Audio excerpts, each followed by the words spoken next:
So I wanted to dive in here to a couple of stories about the media, really a few stories about the media. I've covered the last couple of weeks the fallout at CNN and the blowback for Jeff Zucker's resignation. And for those that haven't followed, he ended up resigning because he was having an affair with Allison Gollust, who was the number 2 at CNN, and he had brought her in years earlier. He says that the relationship was entirely professional until the pandemic. And when that became public knowledge, he stepped down. So that's the alleged reason for Jeff Zucker stepping down. What really, I think, matters a lot more is that he was engaging in the same kind of journalistic ethical violations that CNN consistently and rightly slammed Fox News for engaging in with Donald Trump. So there was, I'm sure many of you remember, Chris Cuomo would have his brother Andrew on during the pandemic, and Andrew would essentially be the anti-Trump as it came to pandemic rhetoric. And of course, that was all revealed to be nonsense with Andrew's own gross mishandling of the pandemic in his state. We've covered that ad nauseum as well. The nursing home situation where he condemned many elderly patients to getting COVID and dying.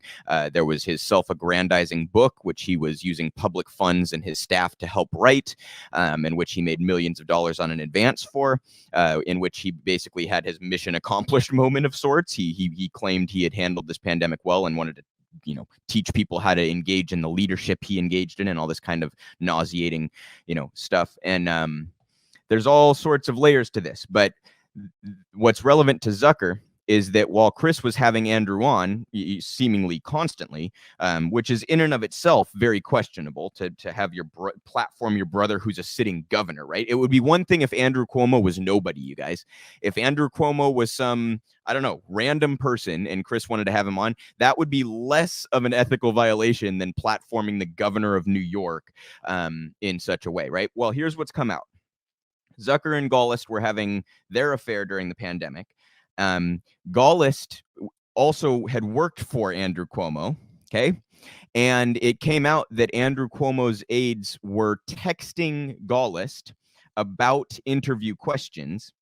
They were trying to plant certain questions to make sure that Chris asked these questions. They were also talking with Chris's producers as well.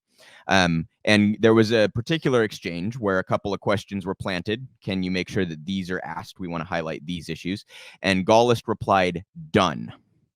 So the same network, which was criticizing Fox, rightly again, for engaging in just that kind of behavior, right? Catering to Donald Trump and his campaign, allowing Trump to dictate which questions and topics were going to be asked and discussed during interviews.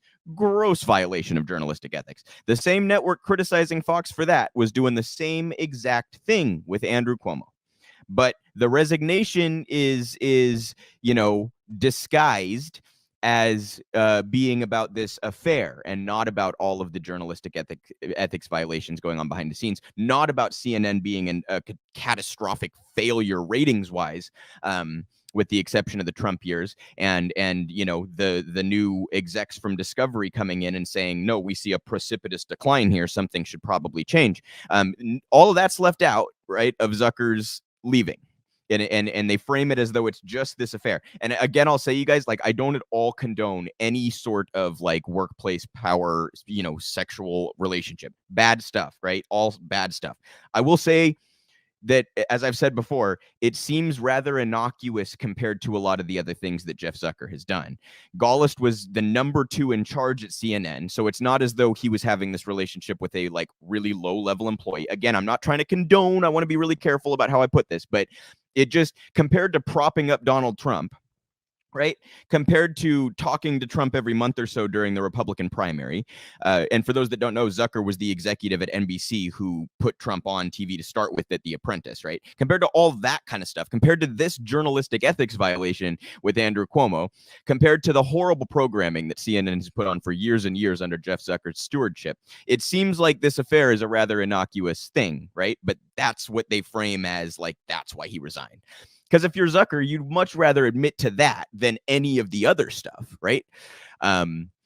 So anyway, we have an article here in The Atlantic that kind of goes over a lot of the things that I just went into. It's by David Graham. How CNN betrayed its audience. Jeff Zucker's alleged ethics breach torched the network's reputation.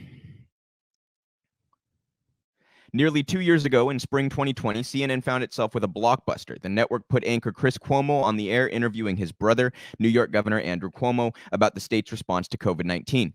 The string of segments made Andrew Cuomo a liberal hero, feted as the anti-Trump, and the fraternal jibes between the men made for entertaining viewing. You guys remember all this about Andrew's big nose and all these kinds of jokes, right? I mean, it was just far from any sort of news or reporting or anything of the sort. The term blockbuster is borrowed from a massive bomb, and this one has gone off with devastating results. Andrew Cuomo was forced to step down this past August. Chris Cuomo was fired in December. CNN's worldwide president, Jeff Zucker, has resigned. The circumstances of his departure are still unclear. They're becoming more clear. He acknowledged failing to disclose a relationship with a subordinate, though the liaison seems to have been an open secret, and some CNN staffers question the official narrative. And that's also part of this, you guys, is that all of the staff knew this was happening. So it's pretty clear that when Chris was fired, he weaponized this affair against Jeff Zucker. And that's a whole different layer to this conversation.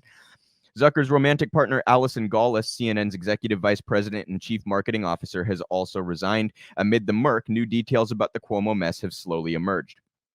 Even at the time of the Cuomo COVID interviews, it was clear that CNN was making a journalistic error by choosing ratings over responsible journalism. The decision to have Cuomo, the anchor, interview Cuomo, the governor, was always a blatant conflict of interest. Charming, but a betrayal of the mission of accountability. New reporting suggests the rot was even deeper. Zucker and Gaulis, who had served as Andrew Cuomo's communications director in 2012 and 2013, were reportedly in regular contact with the governor, pressing him to speak to CNN and discussing interview topics with him ahead of time.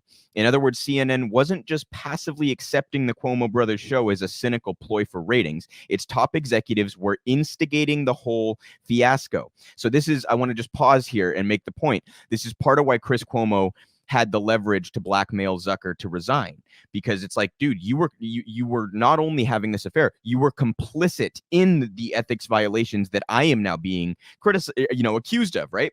So there's no good guys here, but it's pretty clear that the actual reason Zucker resigned is because Chris Cuomo forced him to.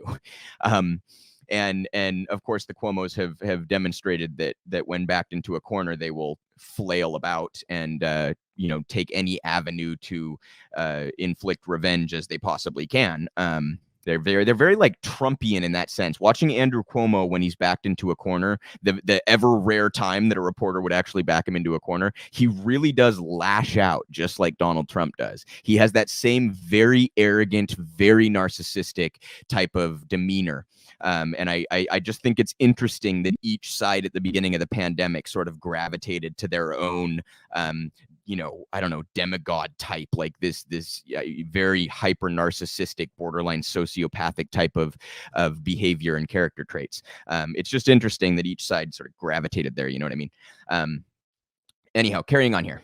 The New York Times reported on Friday that Gaulis and Andrew Cuomo would discuss what the governor would say before he went on air, and then Gaulis would pass the idea along to producers. The exchanges have reportedly emerged in the internal investigation that has led to both Zucker's and Gaulis' departures. Zucker was aware of the communications, the Times reported. The Washington Post previously reported that Zucker and Gaulis had courted Cuomo for the interviews. Zucker has said through a spokesperson that he spoke with Andrew Cuomo about the interviews, but denied allegations in other outlets that he had coached the governor on what to say. The same spokesperson speaking on Gaulis' behalf told the Times that Gaulis' conversations with Cuomo were appropriate. So that's the other part of this, you guys. They're trying to give more details here. Like, for any of you who have never done anything resembling journalism, and I've taken like 2 classes on journalism, entry-level classes on journalism. One of the things you're like immediately taught is that all of the things that the Cuomos were doing here and Zucker was doing here and Gaulis was doing here are gross and obvious and blatant violations of journalistic ethics. It's like one of the first things you're taught in Journalism 101. Okay. And as it pertains to interview requests, this can become somewhat of a gray area and a fine line, I grant you, because there is always discussion about, if you reach out to someone, as I do all the time, you guys see my show, I have plenty of different guests on and candidates on and things like that. When you reach out to a guest, you do give a topic. I'd like to have you on to talk about this. a general, here are the issues I'd like to cover, or here's what I'd like to ask you about. That's customary, and I understand why any given potential guest would want to know the topic going into an interview. If someone requested to have me on their show, I would say, what would you like to talk about? Okay. But there's a very clear difference between that, a very sort of vague, here's the topic, and I want this question asked, or I want this question avoided being complied with. Okay.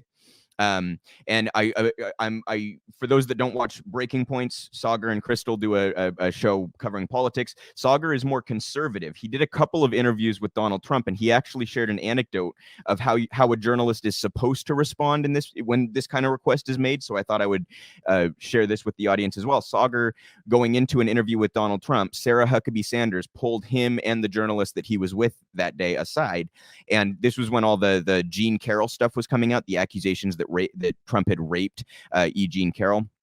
And Sanders basically said, don't ask him about that. Don't ask him about the E. Jean Carroll stuff, right? They did not give a confirmation that they weren't going to ask it. They just kind of silently, yeah, whatever, right? And at the end of the interview, Sauger asked him about E. Jean Carroll. And that became the part of the interview that went viral, right? And Sanders was upset at Sauger for this. And Sauger said, that's literally my job. It's literally my job. Why would you request that I not do my job, right? So just to give an example of, like, I'm no, Sauger and I have a litany of disagreements, okay? But that is what a journalist is supposed to do. And for CNN to simultaneously call Fox News out for this kind of behavior as they're engaging in it, displays not just the level of hypocrisy, but the level of willingness to convince yourself that you're doing the right thing. I think humans have this remarkable proclivity to convince ourselves subconsciously that whatever is in our best interest is also the right thing. And I think that this is likely a dynamic that was at play here with CNN, where they convinced themselves that because they're opposing someone as awful as Donald Trump, that a means to an end is justified. And no, we're not the ones violating any sort of ethics. We're not the ones, right? I think that's a powerful sort of influence on human behavior. And I think it was at play here in CNN's handling of this situation. Huge shout out to D Nord there for the super chat. We really appreciate that, D. And quick reminder to the audience, we are a nonprofit 501c3. If you can drop a super chat or go to realprogressives.org/donate, help us out. It really does make all the difference in the world. So to move on here from CNN to another media story, another major network that has seen some newsworthy developments. This is in Market Watch. It's by Charles Passy. It's about how MSNBC's ratings have fallen off a cliff since Rachel Maddow stopped doing her daily show. At MSNBC, ratings have dropped almost 30% for Rachel Maddow's replacements. The star host has been on hiatus, leading to a significant drop in viewership. So for those that don't know the backdrop, Rachel Maddow signed a new contract that meant essentially that she was no longer going to be doing her show daily. And they have had a number of replacements. They've done a rotating replacement for her thus far with those results, down 30%. Now, obviously, I do not agree very much with Rachel Maddow's political views, particularly as they pertain to the Democratic Party. But she's kind of like the liberal Tucker Carlson, I suppose, where there are these very particular hosts in the cable news ecosphere that actually can act as a force of gravity and draw in their own audience. And then there are the others who are basically there to piggyback off of the ones that actually draw people in. So if you happen to get to sit in the chair right after Rachel Maddow, you're going to have a big audience simply because people are turning on the TV for Rachel Maddow. So again, no, I cannot stand Tucker Carlson. I cannot stand Rachel Maddow. But just to point out, they actually do draw an audience in a way that most on cable news do not, which is now MSNBC is now paying for that dynamic, for not having any other content that actually brings people in to watch, right? What's a star talent worth to a cable news network? In the case of MSNBC's Rachel Maddow, a hefty share of viewers. The network's ratings with the all-important 25 to 54 age group have taken nearly a 30% hit since Maddow, the host of the network's marquee 9 p.m. Eastern program, has gone on hiatus to work on a variety of projects, including a movie. Ollie Velshi and Alex Wagner have filled in for Maddow, and MSNBC has plans for others to step into the critical spot. Maddow started her leave early in February and is expected to be gone for 2 months. News reports have suggested, however, that she may not permanently return to her eponymous 9 p.m. show. MSNBC, which is part of the NBC Universal conglomerate, is owned by Comcast, isn't the only cable news network dealing with major changes. CNN fired its longtime 9 p.m. host Chris Cuomo late last year, which we were just discussing. He was originally suspended because of his political ties to his embattled brother, former New York Governor Andrew Cuomo, and now the network has also parted ways with its president, Jeff Zucker, which we also were just discussing, in a growing management scandal. CNN's ratings took a hit as well following Chris Cuomo's departure. MSNBC and CNN were not immediately available for comment for this story. Shocking stuff, right? And one part that I did forget to add to the CNN bit is that they have also seen a horrendous decline in their ratings. They're at like half of the viewers that MSNBC is bringing in, and MSNBC is falling off a cliff too. So one of the aspects to the CNN story is that Jeff Zucker is known to have been personally close with the talent, and I think that is likely that these hosts understood, and commentators understood, if we kiss up to Zucker, our job is safe. And there's something that is very hilarious to me about these assholes who deserve no viewership kissing up to this guy for years, and then watching that strategy fall by the wayside as he has to resign in shame. But one aspect of Discovery having acquired Warner Bros. And therefore CNN is that they are likely to make massive cuts because of their horrendous financial situation. So I think a lot of these hosts, part of the reason that they're lashing out about Jeff Zucker leaving is because they viewed him as their protector against losing their job. So now they see this all happening and they're like, there are going to be these massive cuts, and I no longer have a voice in the room that's going to say, no, don't cut that guy, don't cut her, don't cut, like that's gone now. So their protection is gone. And I think that's part of the temper tantrum that we're seeing on behalf of CNN personalities like Brian Stelter as it pertains to Jeff Zucker's resignation. So, this is obviously far less important than the substantive stuff that we cover, but I do like to keep an eye on the media and demonstrate to you guys that the old guard is certainly failing. They have no traction at all with the younger generations, which is exactly who any business wants to bring in, because that's how you guarantee some sort of long-term security. And cable networks have known for years that they have no viewership among the target demographic and that they are going down. Trump did sort of throw them a life vest for maybe 4 years there, a controversial enough figure to draw an audience, but on the by and large, their business plan is a complete and utter failure. They've made some hilarious attempts to get into the streaming game and do podcasts, CNN Plus, this kind of thing. But they don't understand that their content is the problem. So they think if they just repeat the same content online, they'll actually draw an audience. And it's a hilarious misunderstanding on their behalf. So anyway, I just wanted to keep up on those media stories and keep you all informed on what's happening at the major platforms. I think it's great to see people gravitating towards independent platforms. There obviously are plenty of, it's a treacherous environment in the independent space as well, you guys. There's plenty of misinformation and bad faith actors in the independent space as well, but at least there isn't this built-in corporate incentive. And there are plenty of other unfortunate built-in incentives that lead to people grifting or focusing, exclusively on the kinds of stories that they know will get clicks. There's all sorts of other issues. It really is a treacherous environment in and of itself, but at least we're seeing people gravitate away from, or that doesn't really make any sense, does it? Gravitate towards independent sources and, move away from the corporate media, which has their own perverse incentive structure from the jump.